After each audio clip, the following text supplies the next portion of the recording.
We'll call the November 20th meeting of the Planning Commission to order. Can we have a roll call, please? Jason Carnahan. Here. Bill Van Wy. Present. Bill Hartman. Here. Sandy Harrison. Here. Frank Pulver. Here. Jerry Yoder. Here. Tyra Lanning. Here. Suzanne Davis. Here. Angie Holt. Here. And Mike Makowicz. Andrew Cruz. Here. Chris Gallmer. Here. And Meredith Wright here. We'll stand for the Pledge of Allegiance.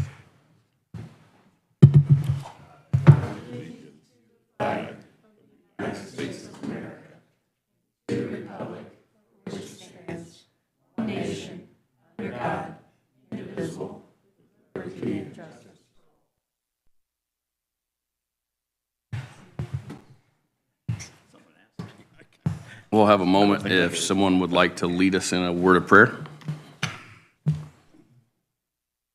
Bow our heads. Father God, we just come to you this morning to ask for your guidance. We know in your word you say where two or more are gathered, you will be here also. So we invite you in to this meeting, this Plan Commission. We want to make decisions for you and your glory and for the citizens of this county. In Jesus' name, amen. Amen. We had in your packet was the minutes from the previous meeting. If there's no corrections or additions, I would entertain a motion to approve. Move to approve. Second. A motion and a second to approve the minutes of the previous meeting. All those in favor say aye. Aye. All opposed, same. Minutes are approved. I abstain because I wasn't here. Okay. Also in the packet was the claims from the last period of time. Same thing, would entertain a motion to approve. Motion to approve. Second. Motion and a second to approve the claims. All those in favor signify by saying aye. Aye. All opposed? Okay. Along the line of the claims, we would bring up our attorney fee agreement for the upcoming year with Mr. Cruz. Chris, Andrew? Yeah. Sorry, I'm looking at I don't think anything changed from. I think it's the same as last year, isn't it? Thank you. She just yelled at me. Did say please. Yeah, so everything stayed the same from last year. If you remember last year, we did up the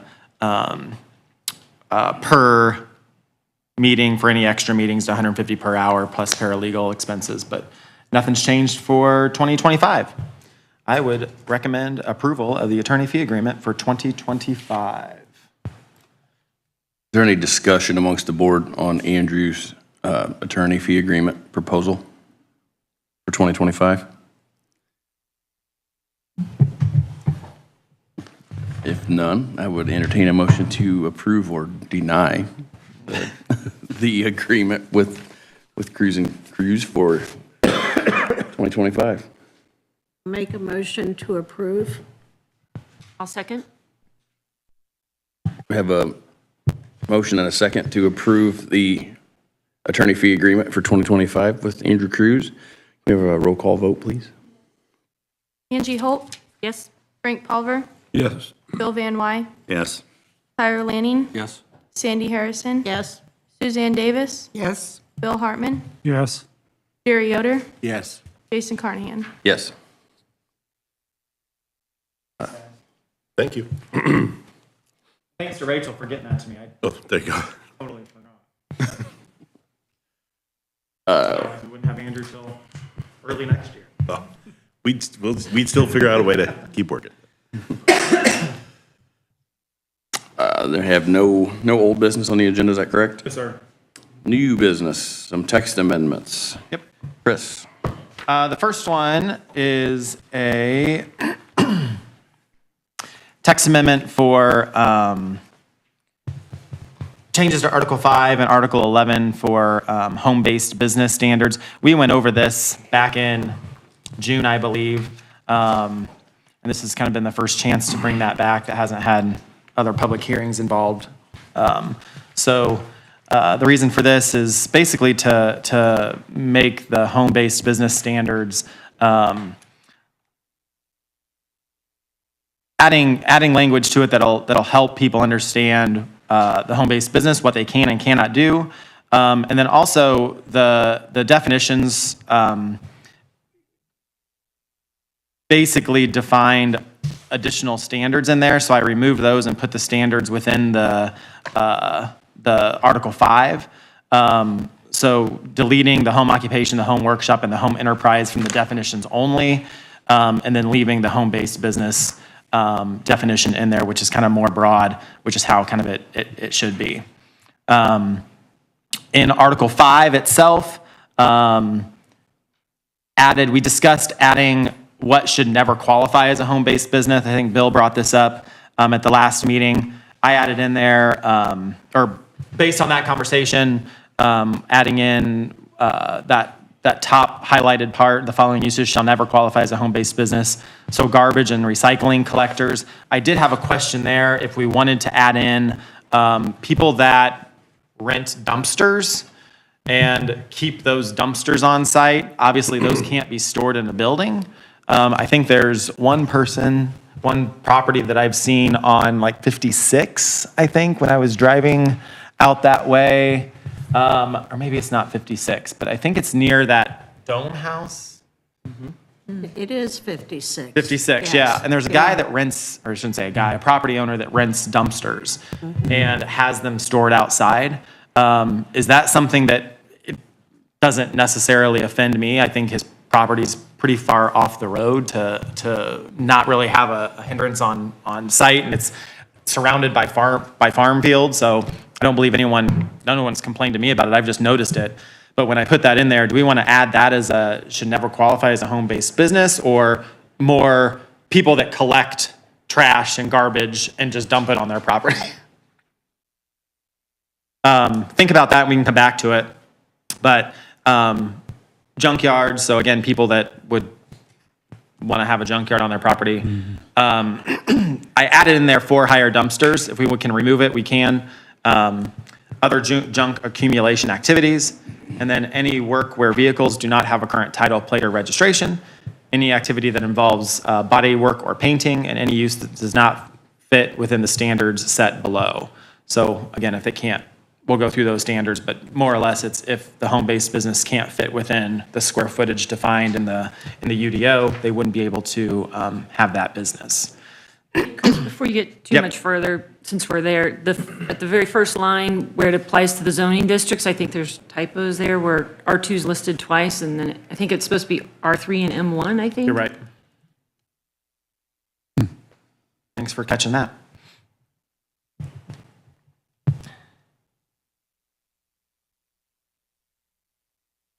Any discussion on what should not never qualify as a home-based business, or additional uses you want to see in there that shouldn't qualify as a home-based business? Basically, we want to make sure that the home-based businesses are just that. They're not changing the overall look of the property, but it's for individuals that may have businesses small enough that they either can't, I shouldn't say can't afford, but don't want to move into a high overhead building, whether that's rental or they have to buy a building. You know, I think it's more or less for people who want to just have kind of a small mom and pop style business on their property. Do like gun shops and archery shops and Those would small- qualify as a home-based business. as home business, Yep, because yep. before we run into having to be commercial. Yep, and I believe, I don't know how many years ago it's been, I could look it up, Been but a the while, the state allowed people to then sell guns out of their property. Before, they had to go into a commercially zoned district, and the state changed that law. It may have been 10 or 15 years ago, because I think it was still when I was in Logansport, but, or right after I moved here, but they allowed them to have them within their house, which is what the influx was of people getting Right. firearm licenses through the state was because of that allowance of them to be able to sell them out of their property. The firearm licenses, feds. True. Right, yeah. FFA. With regard to dumpsters for hire, FFL. if they had them out there, could there be a condition that they could put privacy fencing up? So we'd have to put that in the standards. Yeah. Especially, well, when we go through this, we can see where we could add it to a standard. We could put in there something that if there's outdoor storage, I mean, because most of these say there's display and storage under number 7, it shall be prohibited. And we could say something unless screened by privacy fences and or landscaping. And then we could require them to put up fencing and landscaping. I got a question. Where they have the dumpsters, do they control their weeds and stuff? Yeah, I mean, it's Yeah, fairly, it's it's still a it's pretty clean clean. property. I mean, yeah. I've never seen any issues with this particular one. I don't know Yeah. if there's more out there in the county or not. Well, I I've have, only seen that one. yeah, I've only seen that one. I know where he's at now, but I mean, I haven't been down that way for quite a Yeah, while. and I think actually the property might dip up a little bit and go down. I rarely notice them unless, I saw a sign out there for dumpster for rent, for hire or something, and I was like, well, never seen that before. Yeah, because I have 2 junkyards right there. Before I get to Waterloo, this Yeah, needs to be taken care of. This is only gonna, activity on this home-based business is only gonna pick up since the Amish are moving in, because almost every one of them have their own little home-based business, and yeah, and if they meet the standards, they could fall under that. I think more or less, so there are some.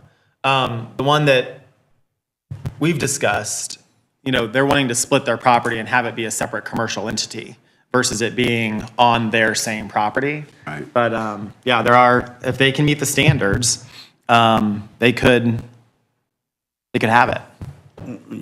And also, and I haven't got through all this, but what about an outdoor sawmill? A lot of those Amish too have sawmills. so- Is, The two that have come through, the one that's come through DeKalb and the one that's applied for a use variance is proposing to split off property from their existing homestead. So it changes it from being a home-based business to a separate parcel commercial. entity. Yeah. So that's where that changes, is that it's not on the same parcel as the house. I had kind of understood that part of the idea of this, maybe under 7 and paragraph 8, is that nothing is visible basically outside the dwelling unit except maybe a sign or something. Right. Like you don't want external storage of the home-based business stuff. Well, that's where what- it would be. yeah. The dumpster would be prohibited typically because it's an outside thing visible. Yeah. And it's larger square footage, I think, too, because you might have to count the square footage of the dumpster Yeah, and to it's see if it would the, fit the home-based and business square the footage. buildings themselves that they need, typically there's going to be the manufacturing part, the office part, and I think this one had 3 separate buildings on the property that, for the sawmill. And then the footprint of the gravel and concrete area is quite large for what they need because of truck traffic and all that, so.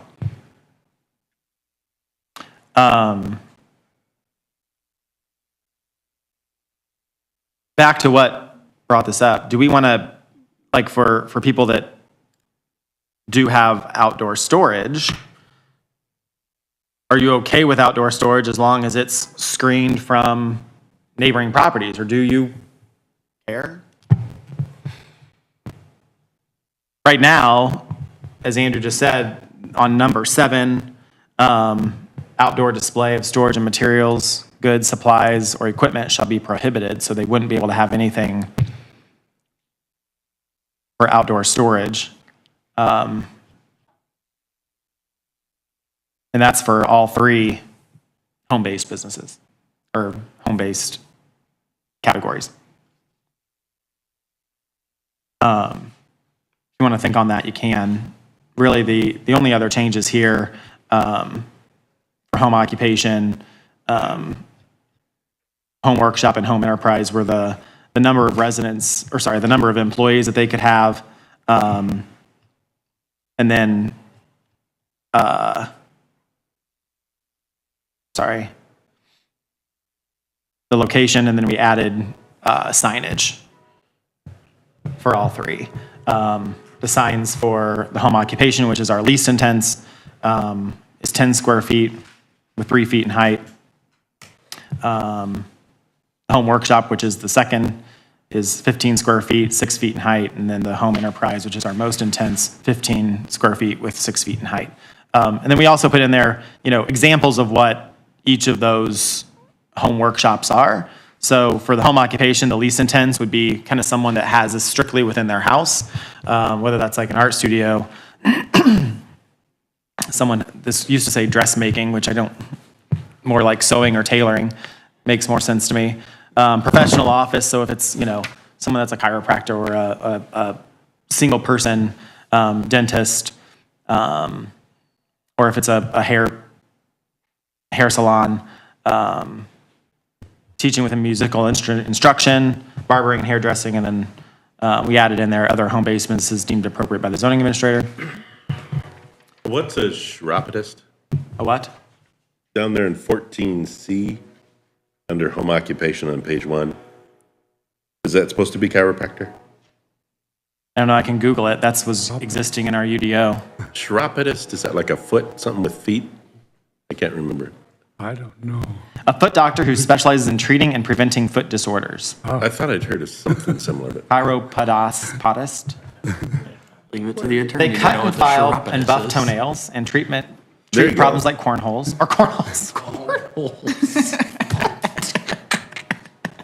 Thinking of something else. Like the game cornhole. Soft tissue surgeries, orthopedic footwear, Okay. medical procedures, they can do all that. I think it's pronounced chiropodist, but I'm not sure. I have no idea. Oh, okay. I just wondered if that was chiropractor, supposed to be chiropractor, but That's getting a little picky, Chris, if we're going to start Yeah. trying to take care of somebody that wants to cut somebody's toenail. We can just put in there, we could delete all those, but we could just put professional office of a medical or osteopathic physician. that's the chiropractor then, isn't it? Osteopathic physician, maybe. No, that's DO, doctor of osteopathy. They're chiropractor-doctor combos, aren't they? Let me Google it. So there's an awful lot of businesses, what looks like businesses out in the county that I've seen that have trucks, equipment, all kinds of things. And I've never really paid attention to how many of them have homes there that are living there, but the first one that comes to mind is Graves Towing at 68 and 35. Okay. And he's got tow trucks, he's got a lot of, he also takes in cars, junk cars, and gets rid of them. He buys cars back and takes them to the recycling. That could have went- Anyway, I don't know if he lives there or not, but, there's a lot of stuff out there. But I just see that going up and down 427. Some of those could have probably gone through the Board of Zoning Appeals. Okay. But I'd have to look. Yeah, so all of those places, like some I see on 427 if I go to Fort Wayne, Some of those people do go through the Board of Zoning Appeals. Like, we had one who was a plumbing business, just went to the Board of Zoning Appeals 29. on 29 Yeah. to allow for his business to be on his property. It exceeded the standards of the home occupation. So, so some of those go to the BZA. okay. Well, I mean, it seems like, if people have a lot of acreage and they can run a business and put stuff on their property that they own, that they should be able to do it. But, what conditions do we need to put on it, I suppose? Or do they need to be, what if they don't live there? They have to. So technically For you it to be a have to. home-based business. And if they have a business out there in the country and they don't live there, then it's gone through as a commercial or should. industrial. Should. Should. Okay. And the overall goal usually is to try to have orderly expansion of business from other business areas outward and not just have spot factories throughout the county, and if that makes sense, right? Because we have an agricultural zoning, and part of the goal is to, I think, has usually been to try to keep, if someone wants to create a large business, to put it with other businesses. Like right, Chris, or not? I mean, instead of sort of spot zoning all over the county. That's the goal. Problem is in the county, people start, this is what when people go to the Board of Zoning Appeals, I'm always like, think big. I know you only say you have 2 employees now and you don't plan to grow, but in 20 years, you could have 20 employees. What size building are you going to need? So the Board of Zoning Appeals understands, okay, this might start out as a 1,000 square foot building, but it could grow into 2,000 or 2,500. And do we want that out there? So it's things like that to look at. You want your home-based businesses to be that, right? Like you don't want them to grow into, you would hope that if that towing company gets so large that you want them to go to an area of the county that is more appropriate for that use. Part of the problem that we're going to look at with our comprehensive plan is there's not a lot of areas in the county, which is one thing the BZA struggles with, is there's not a lot of places in the county for people to purchase land or go to areas that are appropriate. We don't have an industrial park that is ready, shovel ready, like they say, for people to build sites on, or we don't have buildings that are ready for people to rent out or build on, because we just don't. We don't have a lot of, I shouldn't say a lot, some communities have industrial parks that are owned by the county until they can sell off or lease off land for people to build structures on, or they build the structures and lease them, so that when these businesses get so big, there is a place in the county for them to go. We get called a lot about, could this land, they don't live here, don't live at the property, could this land be used for blank use?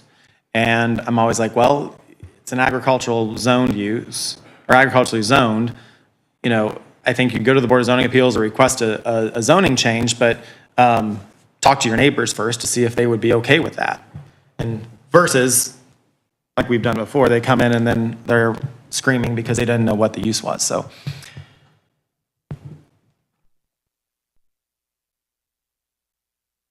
I think, we need to look at the storage and display thing. If you don't want any outdoor storage or display of stuff, then we need to leave it in there. If you're okay with outdoor storage, then we can either A, remove it, or require it to be screened. If we're requiring it to be screened, we just need to put in there what that screening is, whether that's a privacy fence or chain link fence with slats, or a combination of both, landscaping. I think leaving it as is kind of leaves it open to interpretation of what's acceptable by the neighbor as far as outdoor storage, because so many times you see that get carried away. I mean, this is supposed to be a home business, not with the whole yard filled up with whatever they want to put out there. So I think it needs to be screened or not allowed at all. I would agree. I like that we're encouraging entrepreneurship in the county. When we're looking at 500 to 1,500 square feet, you're just not going to be able to, if you're staying within those confines, whether it's indoor or outdoor, you're not going to be able to do Much. a whole lot with that. I would be open to allowing screening. I mean, I want to encourage it. Some things, sometimes that's necessary. Yeah. And I think part of it, like I just said, in the county, we don't have places for people to go to start or grow into their home occupation to a kind of incubator space, and then for them to be able to purchase or afford or build their own. So I'm fine with allowing the screening. I think it makes sense, and there's probably more people out there that have home occupations or home-based businesses than we know that you just don't notice. But if people do come in, we can require them to screen if they're going to have outdoor storage. Okay. You want me to add that in there? Yes, please. Yes. Shall be prohibited unless screened by a privacy fence? And landscaping, or just privacy fence? Privacy fence. I would agree, thank you. Landscaping gets crazy because then Yeah. next thing you know, it's dead and no one maintains it. Yeah. You want to add that for all three? Yes.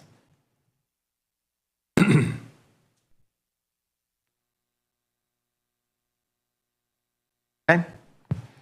Chris, on number 10, the second sentence seems to contradict the first sentence. What does that mean, no retail sales? Number 10. Number 10.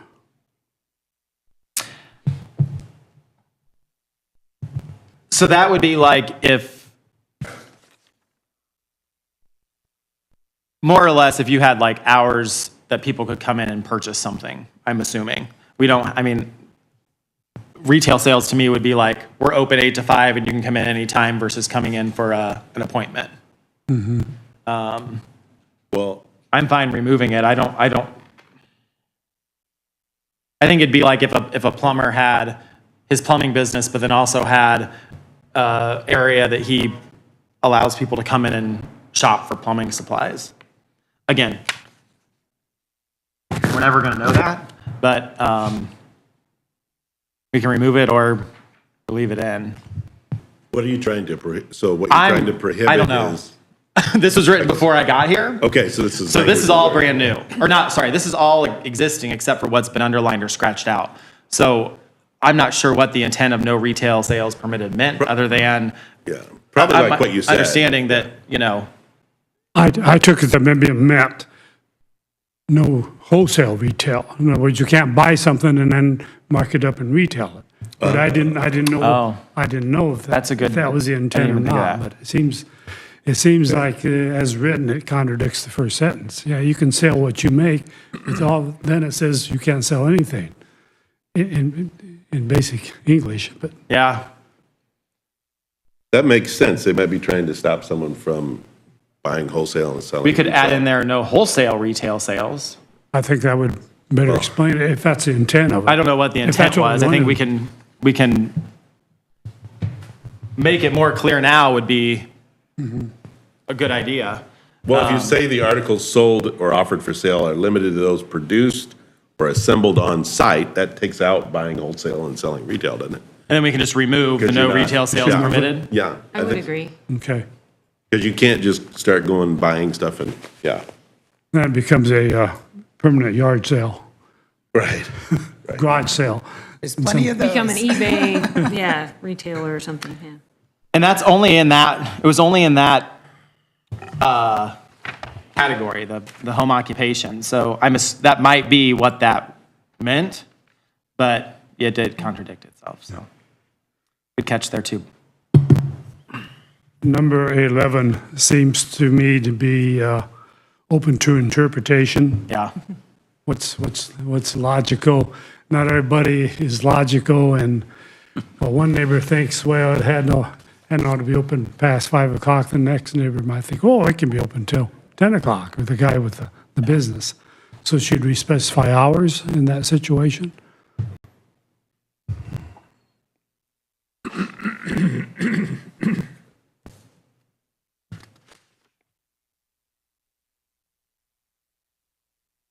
It kind of depends what the business is, obviously. Yeah. Whether it's offensive, abrasive, or noisy, or if there's any noise involved, obviously it should be cut off at some certain hour. But I don't know. I'm asking. Shouldn't that be just up between the neighbors? Isn't that something that the neighbors, that they can just handle on their own? No, that's this conflict. reviews that? It's open to. Me. And then they come to us and want us to settle it for them. They can't agree. We see it on a drainage board. They can't agree it's a neighbor-to-neighbor thing, it's a private drain. But they can't agree, and they come to the drainage board and want us to fix it. Well, we can't fix it. And I'm afraid this would be the same situation. Could be. So they would, what, in this case, sorry, if something came up, they'd submit a complaint to me. If it was a home occupation, it doesn't need any sort of approval other than through administration. The others require Board of Zoning Appeals approval, which are probably going to be the more intense uses. The others are going to be more, small scale, within the house, probably not making, except maybe teaching with a musical instruction, not making much noise.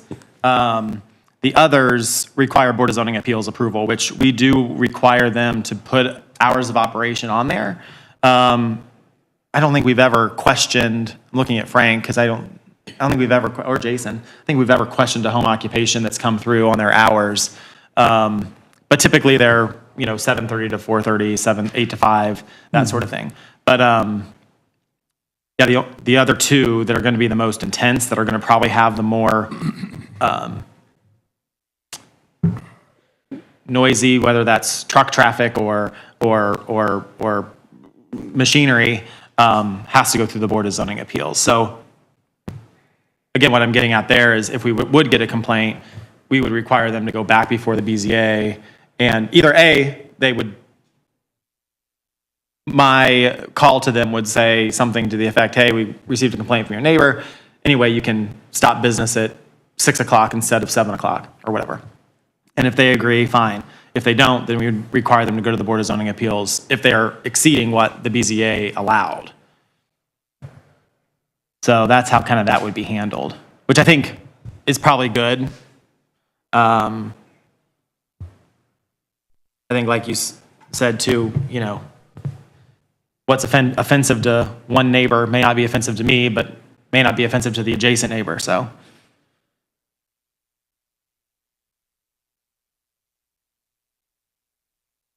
It'd be tough to put hours to the home occupation because a lot of these folks might be moonlighting or something. They come home from their day job and do some work from home, work on some feet or whatever they're doing.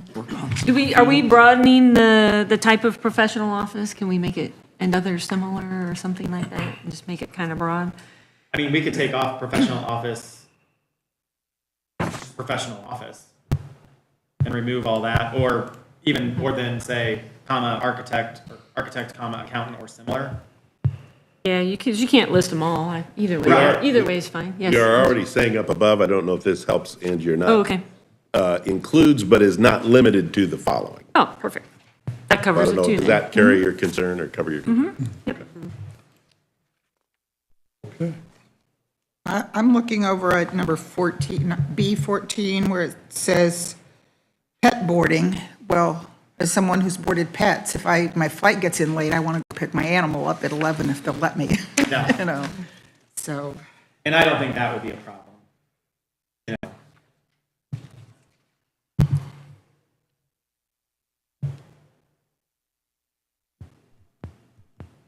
Unless you're waking up all the dogs and they're all going to be barking. at the oh, neighborhood. yeah.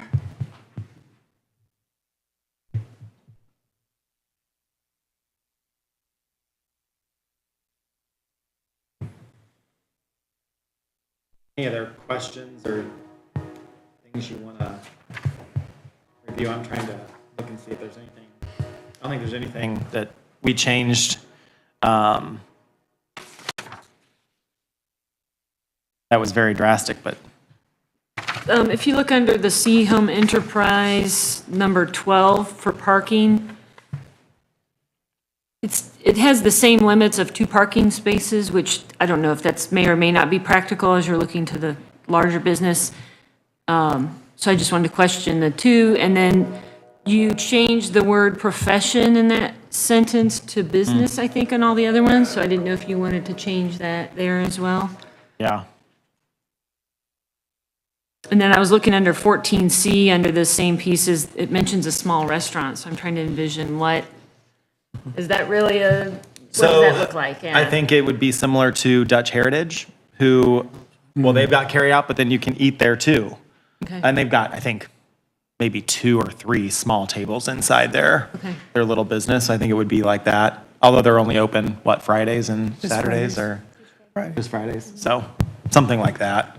I don't think it'd be like,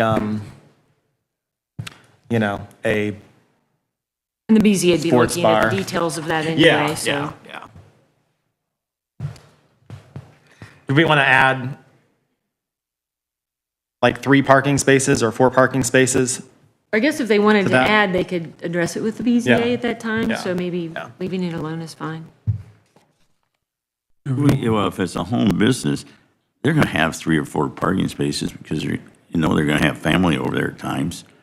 So if it's right there at their home, they're gonna have to have a bigger lot because, Yeah. I mean- Well, and if they did any of these pet boarding, small restaurant, even vehicle repair and maintenance, you know, you're going to have more parking spaces than what is there. But I mean, I don't think that's a big deal because you're gonna have, Right, you wanna you have have it there for, if you're a father and your 3 kids and their family comes over, you're gonna have 10 spots and Yeah. everything. So I don't think it's such a big deal. okay. No, I agree. If your business needs 10 spaces, you'll make them.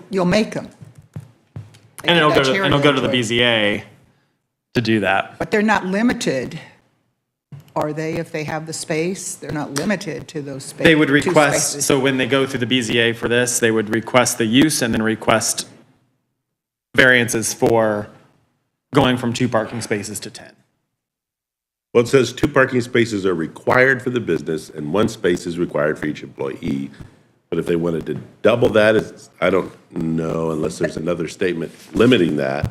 Right. They could go to the BZA and request a variance when they do their special exception. Well, if 2 is required, does that mean 3 is okay? I mean, it doesn't say 3 is prohibited. Oh, Yeah, Right, at there's least no It limit. doesn't say a maximum of 2. If we Gotcha. wanted to limit it to Gotcha. 2, we should say a maximum of 2. oh, got you. I don't sense it. And I don't think we want to do that. Everybody wants to limit it. Yeah. I think what we're saying there probably too is we don't want people parking in the yard, right? Like we wouldn't want, or along the road. or along the road, yeah, yeah, to get to the business. Old days, the auctions. Miles each way.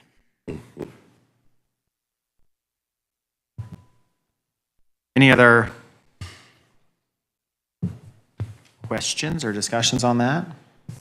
Do we want to remove the for-hire dumpster for the following uses shall never qualify as a home-based business?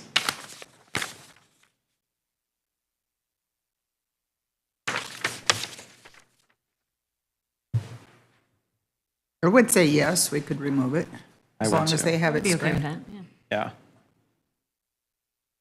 Yeah. Okay. Cool.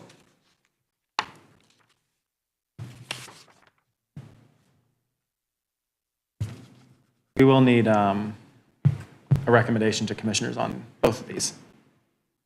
I know you knew that.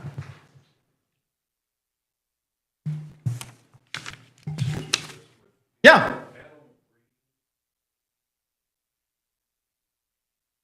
Animal breeding. Yeah.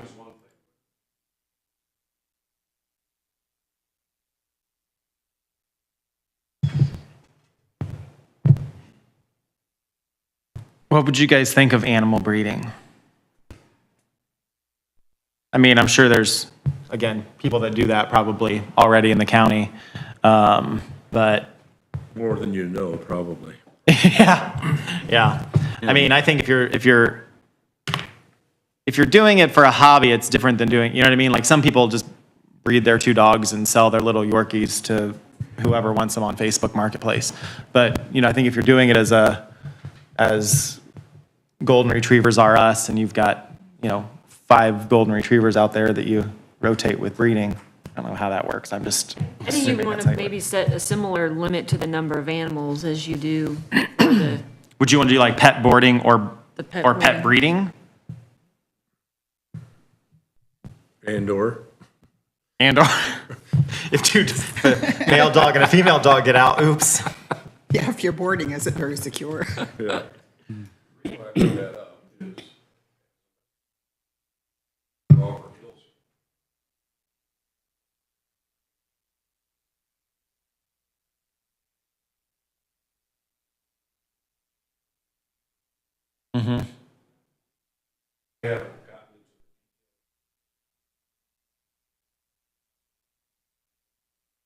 Yeah. Yeah, so that specific instance would probably be covered in your HOA if it's considered a commercial. Yeah, that's good. But if Auburn zoning, yeah, yeah. Do you want to add that as a separate use or just add it in there as pet boarding or breeding of animals? For less than 5? Domestic animals? Yeah. Are horses considered domestic? Are rabbits considered domestic? Livestock? What you're hoping to exclude are exotics? Yeah, what are you hoping to exclude out of it? Tigers and Well, you're not allowed. crocodiles. You're not allowed State to have Raising that. animals as a neighbor, I would be concerned with Snakes. Yeah, 30 dogs, next door or something like that. yeah. That That would be my concern. Four, more than four, Yeah. more than 2 breeding females is too much for me. More than 1 is too much, but having rescued animals, There was an actual incident out in the county that, I don't think it was just urban legend out in Jackson Township where somebody had some exotic animals and one or more of them got loose. I think an ostrich got loose and was running around. They're not nice, ostriches. Ostri. I never saw it, but I'm going to exclude livestock or I think if we They're put in there considered pet domestic? boarding and pet breeding. pet breeding, Yeah, pet that breeding. That would should cover it? theoretically Yeah. cover, Yeah. that you're not. But if you have pet pigs, is that a pet potbelly pigs? What'd you say, Meredith? Yeah, I think you're getting a little detailed in there because it would have to go to the BZA, so they would have to specify what they're breeding. Breeding, right? And if they come in and say we're breeding teacup monkeys, Frank might say, All winds up at the BZA, doesn't it? it does. Oh, boy. Here we go. The lucky Okay. BZA. Thanks, Mike. Anyone else have anything to add? Okay.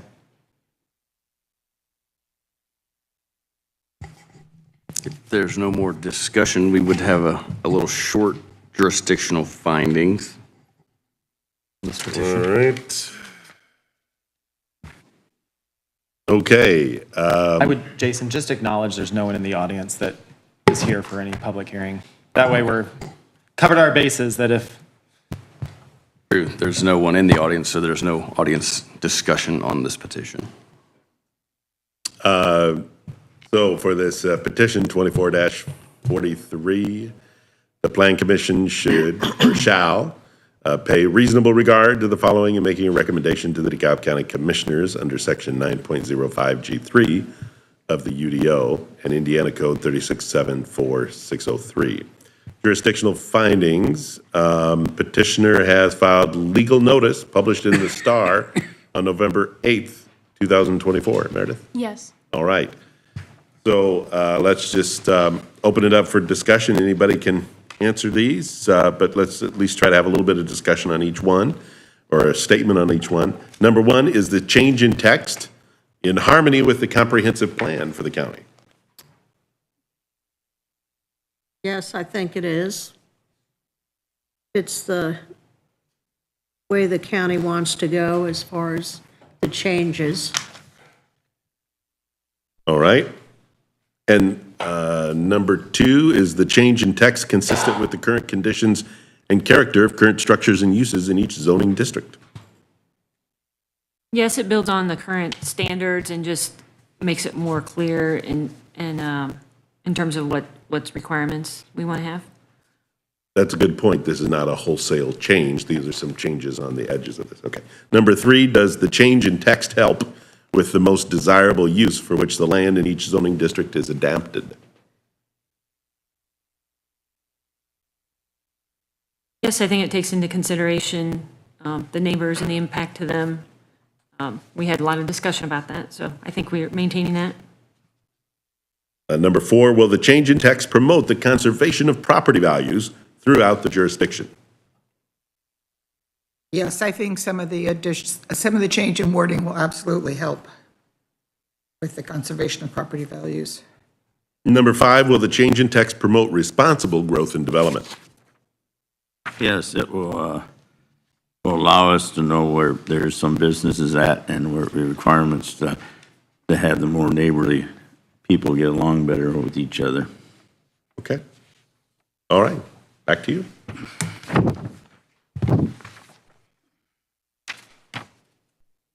If there's no more discussion, I would entertain a motion for a favorable, unfavorable, or no recommendation on this petition to the county commissioners. I move for a favorable recommendation with the changes we discussed. Second? Have a motion and a second for a favorable recommendation. Can we have a roll call vote, please? Yes. Angie Holt, Yes. Frank Pulver, Yes.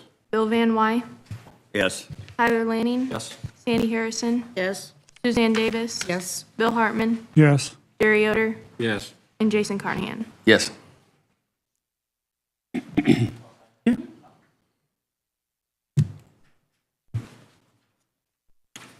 Our next petition is another text amendment for short-term rentals. So this is all, this is all new to the UDO. The state changed Indiana code, allowing for short-term rentals to be allowed in your zoning ordinance. Can't remember when this actually took effect. I believe it was, I don't remember. I'm looking at it, but I can't find it. In other words, we Re- can't relatively prohibit recent, it. We right. can't prohibit it even if we wanted to. Correct. We couldn't prohibit it even if we wanted to. So I think we needed to add this to the UDO to coincide with what Indiana code states. So adding a definition for short-term rentals, this really doesn't change anything what's in Indiana code for what is allowed. Andrew, the one question that when we brought this up in June for the Plan Commission was, let's just make sure that we're not overstepping what Indiana code says or putting in standards that could get us in trouble with the state if we would be either less regulated or more regulated. Like the we can't- permit fee, I think, under statute is Correct. capped at 150, so that's what we have. And you can't, and it's Can't a charge the one-time fee every year. Right. If they change ownership of the Airbnb home, you can charge a new permit fee one time to that Right, new but you can't owner. have a yearly fee for this. And the Right. state of the Indiana code, we see Yearly that in permit, ours. but not yearly fee, I think. Right. Yeah.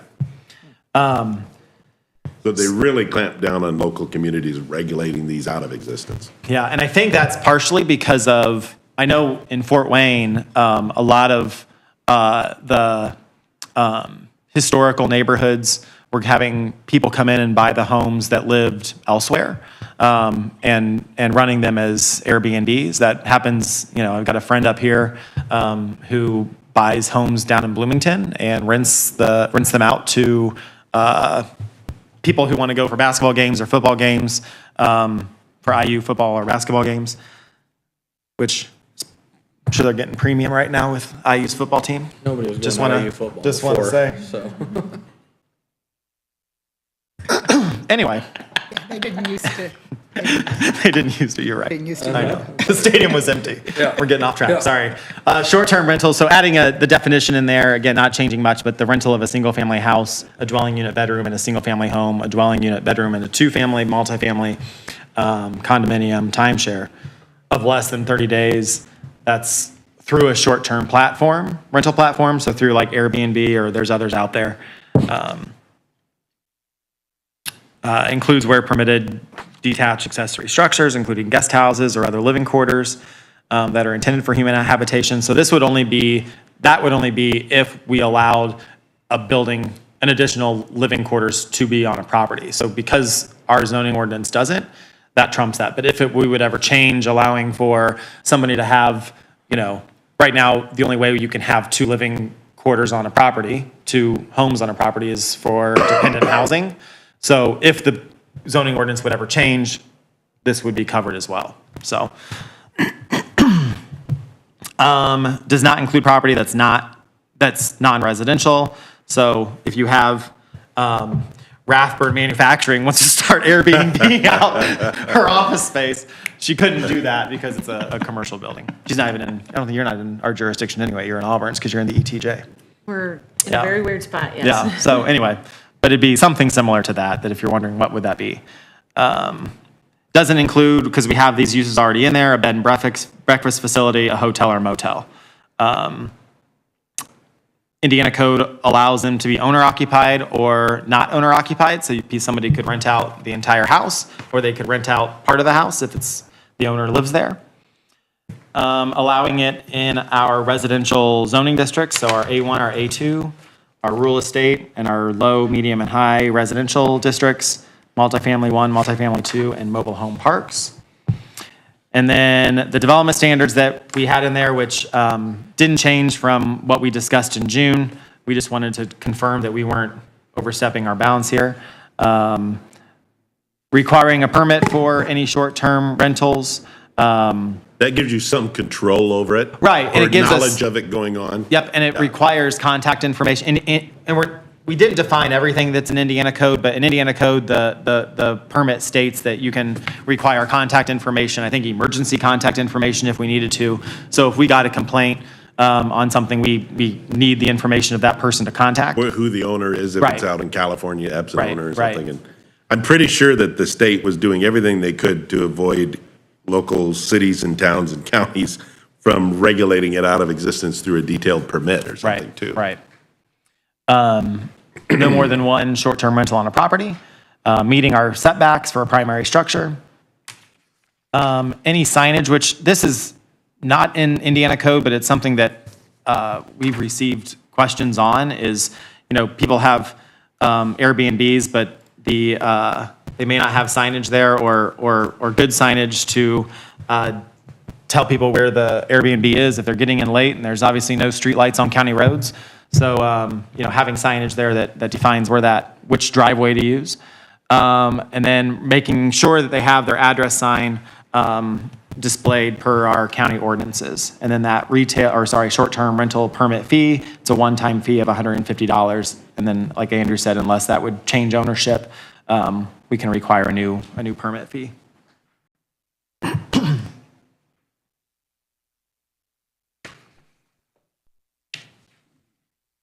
This one's a little more boring than our other one, but How's the one short-term rental per property work, like, if it's a split house or something like that? so if it's a split house, it should fall under it'd be hopefully in the correct zoning district. If like a duplex, you mean, or something? Right. So duplex we allow in our like RE and R1 districts, I believe. So it would fall under that.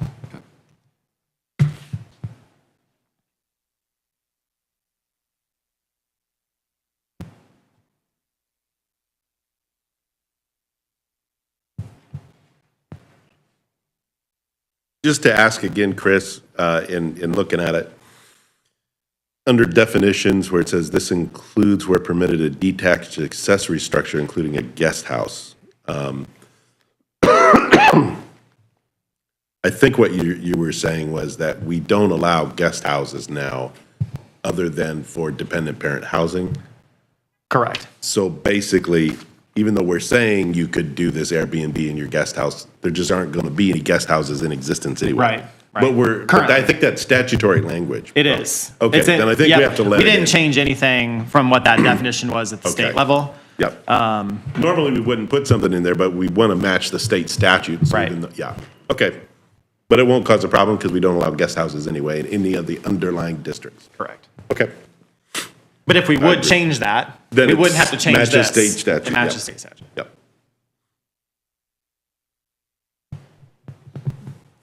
How does that apply if there's like a pool house? So then we have places with pool houses or cabins on the property. So if there's a pool house, it should be used as a pool house, meaning, you might have like a little bathroom in there or kitchenette, but if it changes into a guest house, then you're an illegal non-conforming use. So we would look at what that was permitted for. And if it says pool house, and nowadays we define, or we in our office say no living quarters allowed. If they changed it to living quarters, then they would have to go to the BZA to allow for the living quarters and an accessory structure. If the BZA allows it, then we could allow it here. But if the BZA would deny it, then they would have to, Be a subdivision or something, wouldn't it? well, it'd be a subdivision, or try. they would have to remove the living quarters part out of the pool house. And again, I'm sure there's more of those than we know out there in the county.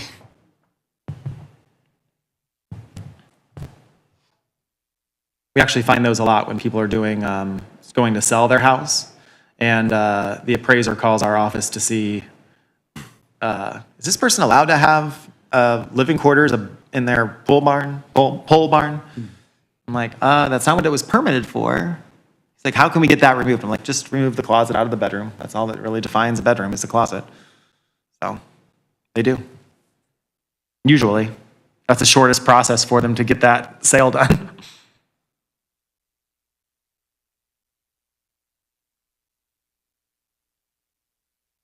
Is there any more discussion? I feel like this one got cheated after the last one. This one's, like I said, it's a little more, much shorter, Right. and a little more boring. And we're not trying to prohibit anything, we're just trying to Correct. match state statute. Well, if there's no more discussion, we'll have the findings from Andrew. And noting again, there's no public. No public. All right. Plan Commission shall pay reasonable regard to the following in making a recommendation to the county commissioners under section 9.05 G3 of the UDO and Indiana Code 3674603.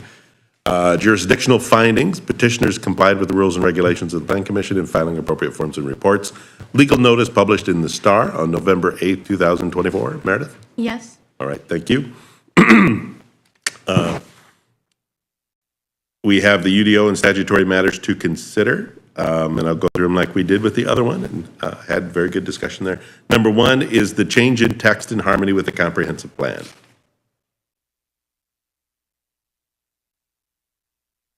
Yes, I don't see this as much dissimilar to a home-based business sort of thing, just defines the specific type of business. Number two, is the change in text consistent with the current conditions and character of current structures and uses in each zoning district?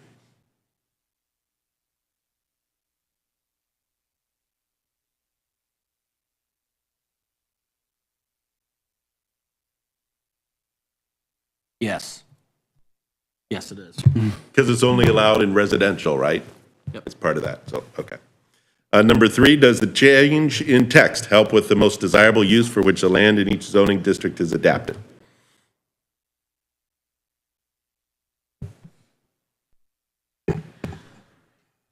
Yes, it does. Okay, all right. Number four, will the change in text promote the conservation of property values throughout the jurisdiction? Yes, I wouldn't see why the property values would change at all. We already kind of have this going on in the Right. county anyway, so, okay. And number five, will the change in text promote responsible growth and development? Yes. All right. Back to you. If there's no more discussion, I would entertain a motion for favorable, unfavorable, or no recommendation to the county commissioners for this text amendment. I Make move a to motion for recommend. favorable. Second. Okay. We have all kind of motions and seconds for a favorable recommendation. Can we have a roll call, please, Meredith? Yes. Angie Holt, Yes. Frank Palver, Yes. Bill Van Wy, Yes. Tyler Lanning. Yes. Sandy Harrison. Yes. Suzanne Davis. Yes. Bill Hartman, Yes. Jerry Yoder, Yes. Jason Carnahan. Yes.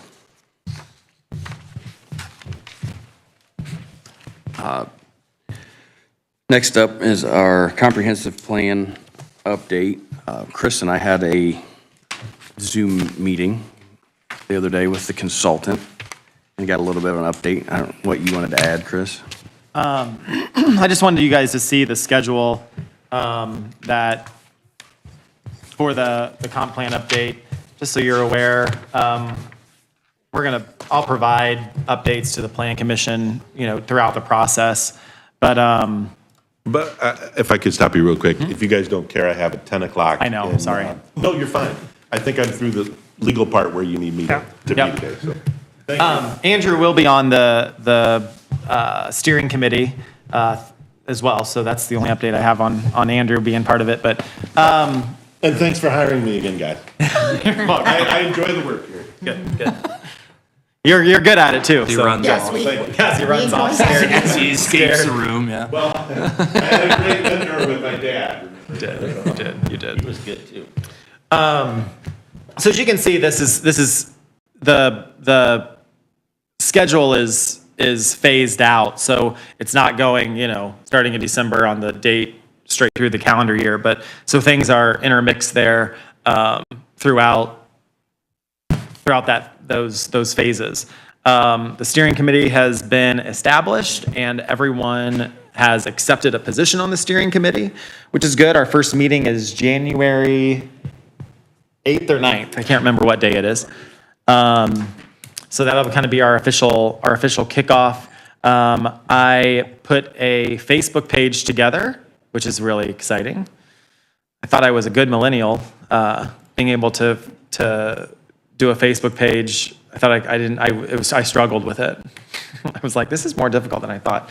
But so if you're on Facebook, you can just search DeKalb 2040, and you should be able to find the Facebook page for that. I do not know why this thing is not trying to bring up the Facebook page so I can show it to you guys.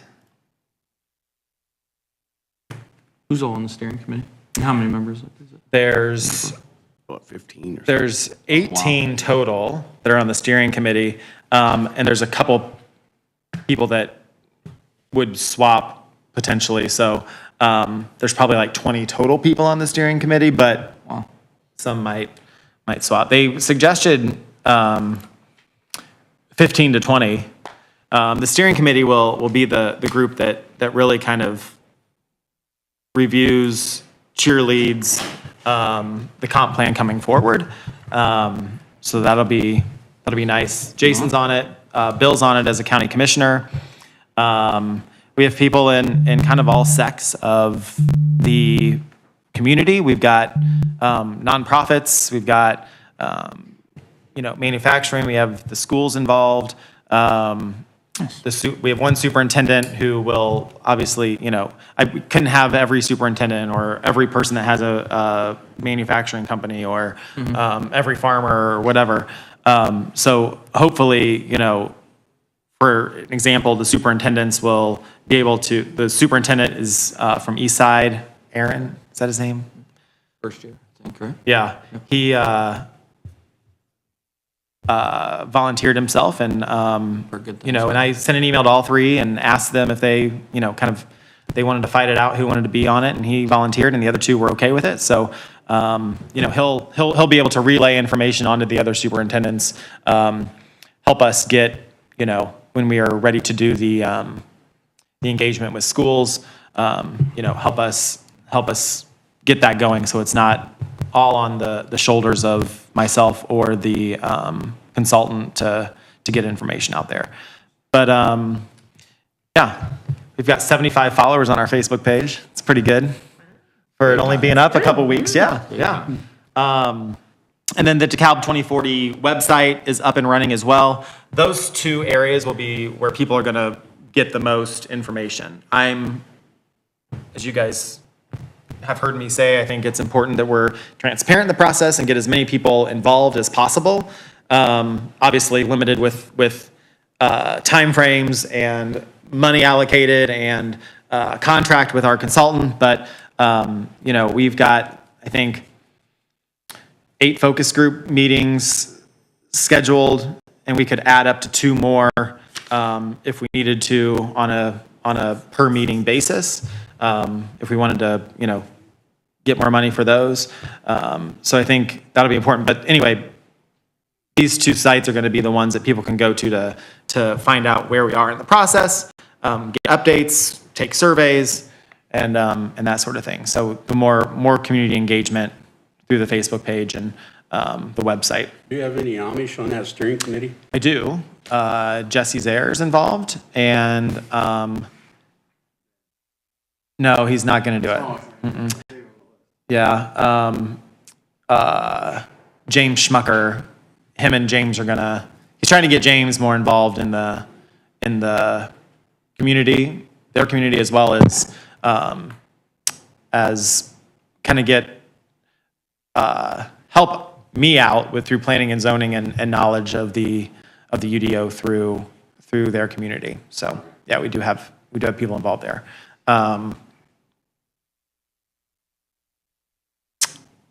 Forgot what I was going to say, but yeah, there's no real big update other than that. We'll have more come February, March, April. Watch your emails or phone calls or text messages for invitations to focus group meetings. But yeah, When we're supposed to fall. that's the one you're supposed to DeKalb follow. 2040. DeKalb 2040, planting our future. Yep. All those followers must be attributable to the great Facebook page design, right? There you go. It's very true. That's very true. I had 69 followers as of last Thursday. Somehow I gained 6. He's got 6 more. The more the better. Yeah, yeah, Growing. yeah. As long as you don't start losing some. Yeah, yeah. And I think I'll gauge this too for a way to see how this process goes. I think while I think having a social media site is important. It's difficult to control comments and that sort of thing. We can't limit comments because we're a government entity. We can't exclude comments. We don't have to engage with comments, which we're not going to. I've put that on the site. I can't be going back and commenting on 101 Facebook posts of why aren't we doing this or what about this? But I could, but that's all I'd be doing all day. But I want to see how this goes to then see if we should have a plan commission / BZA Facebook page.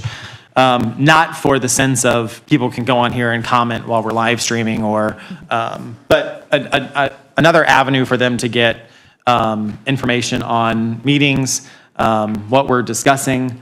Right now, the agenda is available on the county website, but I'm not sure how many clicks that gets, from the time it's uploaded 10 days before the meeting till the meeting happens. So I think while these pages can be difficult to manage, especially if you go down the rabbit hole of starting to comment on everyone's comments, it's important for engagement within the community. I think everyone is on these things at least most or all of the time, and Where would those meetings be held? the Comprehensive plan meetings, where would they be? I think for this one, it's in the White Room. The first one, I think it's in the White Room. I'll double check. And are those open so we can come to them?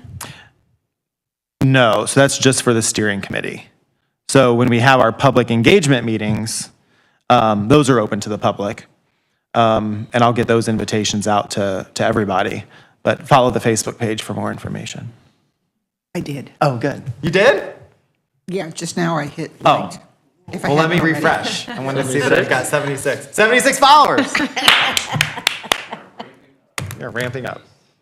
So that's it on that. I think, again, follow the page, share it with your friends. I think we need to get, and not just the focus group meetings, they're going to be super important for direction with the comp plan, but those surveys and public meetings are going to be super important as well. The surveys they use, and Auburn did it very well. You get a lot of information from people who would rather not attend a meeting but take a survey online. So those will be important.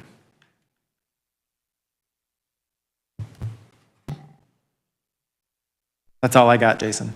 Do we have any reports from officers, committees, or town representatives? Butler had a meeting, and they changed their meeting days from Monday to Thursday. They put the bond site on hold. Chris Gomer was made the hearing officer because he's working with Andrew Provines. I'm not sure, did you all know that I am, well, through the interlocal agreement that the county's commissioners approved for, with Butler, Butler is going a little different route. I can't remember if we discussed this or not, but the mayor's taking on, is currently a part-time position. It's been moved to a full-time position. The county planner's been changed from a full-time position to a part-time position. And then they're consulting with the DeKalb County zoning administrator, which in this case is me, to help with plan commission and board of zoning appeals cases. So Andrew and I, we work well together. And Andrew being appointed as the town planner can't also be the board of zoning appeals hearing officer. And because he's appointed as a DeKalb County Board of Zoning Appeals member, he can't be the hearing officer as well. So the Plan Commission, the Butler Plan Commission appointed me as the Butler hearing officer. The hearing officer can only hear variances of development standards. So if they can't meet their side yard setback or front yard setback, they can go through a hearing officer and then special exceptions. So they've not had a full board, I don't think, in maybe 10 or 15, 20 years, a full Board of Zoning Appeals board. They've just done it all through hearing officer. I don't think they even had a hearing in 3 years. Probably not. And we have one that needs to come forward because the person is on 3 roads and they want to put a shed within one of those front yard setbacks. So That's what's going on in Butler. Waterloo met earlier this week. They weren't awarded the Okra planning grant. The points were short, but it was a lot of technicalities that you were supposed to upload a blank page, or you were supposed to use the year 1800, or I mean, a bunch of really crazy government technicalities. So a lot of things that are easy to fix. It's an opportunity. We'll have to go back out to bid, which gives us an opportunity to, we only had one submission last time, and the second one was late, so we couldn't consider that. So we can open it back up. There's others that have expressed interest. More opportunity for some feedback. Still meeting the income survey targets, or don't have to redo the income survey. So feel really confident that in the first quarter we can submit again. And so there'll be some activity, publishing it in the paper in the coming weeks, and be able to move forward with revision to the comp plan for Waterloo, hopefully in 2025. So Auburn had shorter meetings. In October, Mike's Car Wash got approved out there where the rental place used to be. And the shortest meeting I think they ever had was this month. And they approved a training facility for the fire department, which actually is going to train them on, toxic materials, like a train car, for instance, or anything else. So it sounds really good. Has there been anything in the Auburn Planning Commission in regards to the hotel project? Not that's been in front of the commission. I don't know what's in committees. And which hotel project are you talking about?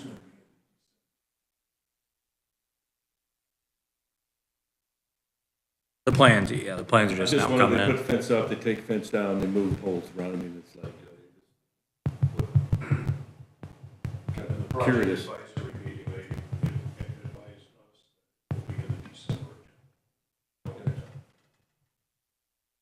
yeah, we just got plans on it actually today I'm on their routing list for if there's stuff in the ETJ that we need to be involved in. So you'll have to get that reviewed at Drainage Board.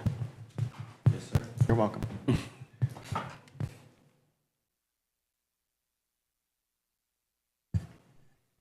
Garrett or Hamilton? I don't think, Had canceled their meeting, so, yeah, I don't think Garrett's had a meeting at all since. not since they had the, that small addition out by the golf course, that was the last meeting, that was 2 months ago. That'll,